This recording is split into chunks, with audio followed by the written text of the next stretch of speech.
I also want to explain real quick for anybody who doesn't know, can you tell people what FARA is?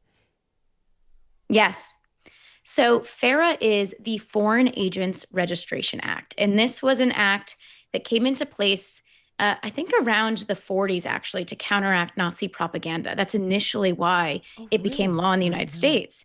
And what it does is it requires any foreign government who's trying to seek influence in the United States, whether that's through a media campaign, whether that's through lobbying in Congress, it requires them to register that activity with the Department of Justice.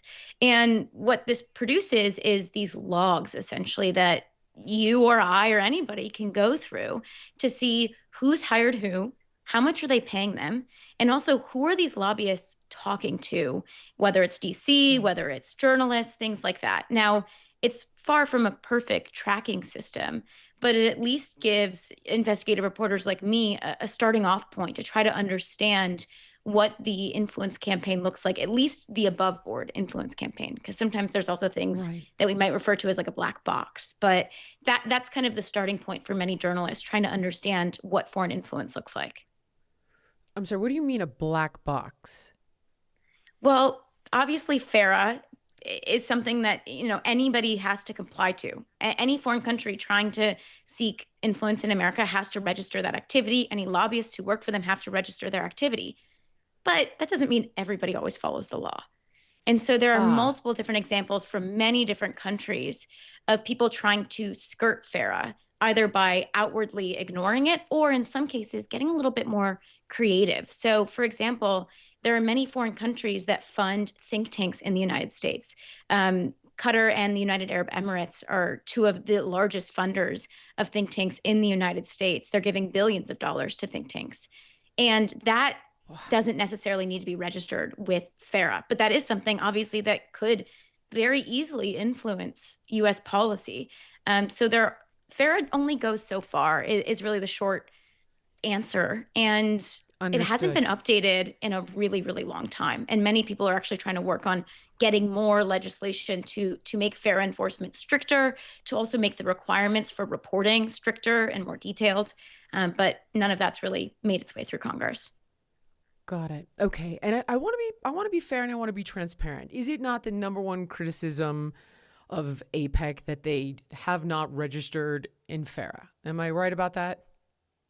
It's a critique that people give to APAC, but ultimately, APAC is an American organization run by Americans who are seeking Oh, to I didn't know influence that outcomes either. in elections. But, Okay. it is an Okay. American organization. And at the end of the day, Americans don't need to register as foreign agents because they're not. I actually want to give you a really important uh, piece of information I looked up just before we were speaking today. So, after I did my investigation, How Qatar Bought America, and spent 8 months going through literally thousands of pages of documents, this amazing free press reader reached out to me and said, "Hey, I coded this dashboard for you, and you can look up real time Wow. how much money countries are spending," which seems so obvious, but the Department of Justice doesn't make it that easy on the outright. But anyway, I looked this up today. So this is all time spending on lobbying. All time spending on lobbying for Israel is around $1.8 billion, which sounds like a lot of money. And it is a lot of money. Sure. So for Qatar, it's 23.4 billion. So that's compared to Israel's 1.8 billion. And it gets really interesting when you look at the other Gulf countries too. So Qatar's the third biggest. The second biggest is the United Arab Emirates at 31 billion. And then you've got Saudi Wow. Arabia at 110 billion. And that's how much money these Gulf countries are investing in foreign lobbying in the United States. It's pretty astounding. Okay. I want to go back to this little loophole you mentioned with regard to think tanks. So, all right. FARA, correct me if I'm wrong, tracks how much money they give to politicians, how much money they give to lobbying firms, how much money they give to public relations firms, legal firms in the United States, but money that's not captured, these workarounds would be the think tanks you mentioned, universities, foundations, and this is called soft power, correct? And this influences education, media, NGOs. Am I getting that right? Absolutely. Absolutely. Yeah. So this is a form of soft power, but you also could question it and say influencing think tanks that are actually proposing policy to American policymakers, is that beyond soft power? Is that actually a type of lobbying? Is that an influence campaign? And so there are a lot of people that will argue that that type of influence shouldn't just be disregarded, that it's very serious and there should be mechanisms in place to better track it.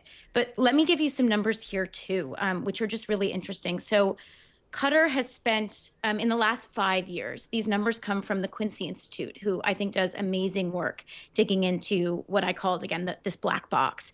So in the last 5 years, Qatar has spent $9 million investing in think tanks that we can track. Remember, we can't track all of this. So the number I gave you before has to do with what's registered with the Department of Justice. This is just what people have been able to search, just trying to understand who's investing in the biggest think tanks in the United States. And again, some of the think tanks that accept the most foreign money are like the Brookings Institute, which is hugely influential. But so Qatar spent $9 million on think tanks in the last 5 years. The United Arab Emirates has spent $16.7 million on think tanks in the last 5 years. So again, this just really reveals to the American public, like, I'm reading this thing in the Brookings Institute about what's going on in the Middle East. Like, what am I supposed to believe? And I think that that sows a lot of doubt in the American public about the information that they're getting and how it could possibly be influenced. All right, guys, if you like this clip and you want to watch the full episode, click here. And if you want more content like this, you can subscribe to the show by clicking here.